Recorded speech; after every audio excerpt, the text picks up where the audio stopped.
When they hardened, she could tell.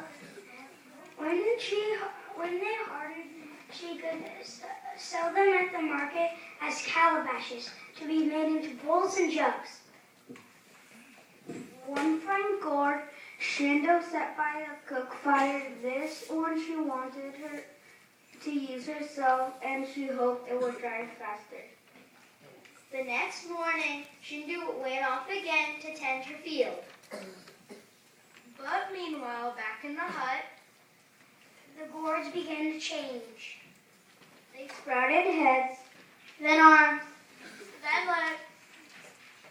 Soon they were not gourds at all. They were children. One boy lay by the fire where Shindu had put the fine gourds. The other children called out to him from the rafters, Kitete, come help us, we'll work for our mother. Come help us, Kitete, our favorite brother. Kitete helped his brothers and sisters down from the rafters. Then the children started quickly on the chores. Clean the hut, clean the yard, feed the chickens, wash the clothes, turn the water, cut the wood, cook the meal. all joined in but Kitete. Drying by the fire had made the boy slow-waited, so he just sat there smiling wisely. When the work was done, Kitete helped the others climb back onto the rafters. Then they all turned again into gourds. That afternoon, Shindu returned home. The other woman in the village called out to her. Who are those children in your yard today? Where did they come from? What are they doing your chores? What children? Are you making fun of me? But when she reached her hut, she was astounded. The work was done and even a meal was ready. She couldn't imagine who had helped her. The same thing happened the next day. As soon as Shindu had gone off, the gourds turned into children. With heads And arms. And legs. the ones on the rafters called out, Kitete, come help us, we'll work for our mother. Come help us, Kitete, our favorite brother. Kitete helped them down, and they did all the chores. Clean the hut, clean the yard, feed the chickens, wash the clothes, turn the water, cut the wood, cook the meal. Then they climbed back on the rafters and turned again into gourds. Once more Shindo came home and was amazed to see the work all done. But this time she decided to find out who were her helpers. The next morning, Shindu pretended to leave, but she hid beside the door of the hut and peeked in, and so she saw the gourds turn into children. With heads And arms. And legs.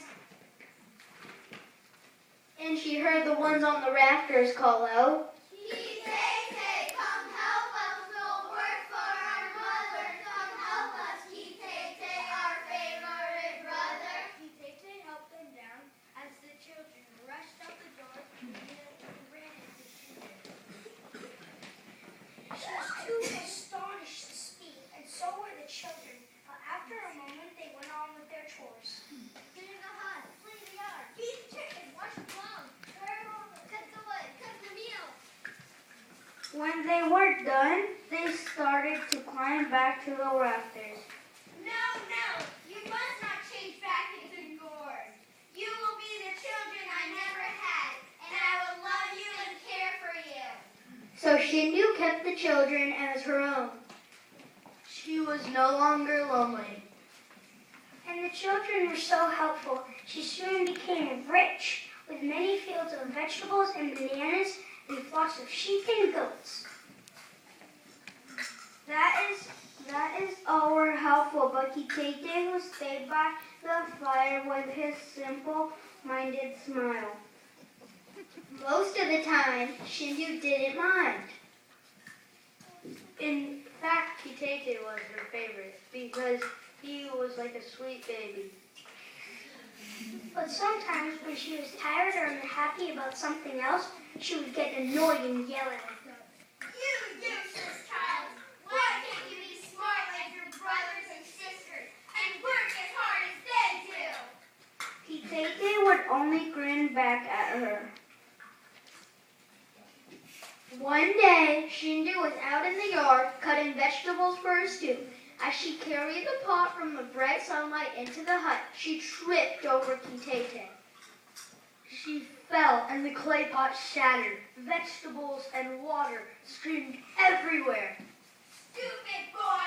Haven't I told you to stay out of my way? Well, what can I expect? You're not a real child at all. You're nothing but a calabash! The very next moment, Clayton was no longer there. In his place was a gourd. What have I done? I didn't mean what I said. You're not a calabash. You're my own darling son. The next morning, the other children came crowding into the hut. Oh, children, please do something. They looked at each other for a moment. And over each other they climbed, scampering up to the rafters. When the last child had been helped up by Wendel, they called out one last time. Clayton, come help us. We'll work for our mother. Come help us, Clayton, our favorite brother. For a long moment, nothing happened. Then, slowly, The gourd began to change. it sprouted a head, Then arms. then legs. At last, it was not a gourd at all. It was. Clayton! Shindu learned her lesson. Ever after, she was very careful what she called her children. And so they gave her comfort and happiness All the rest of her days. Yay!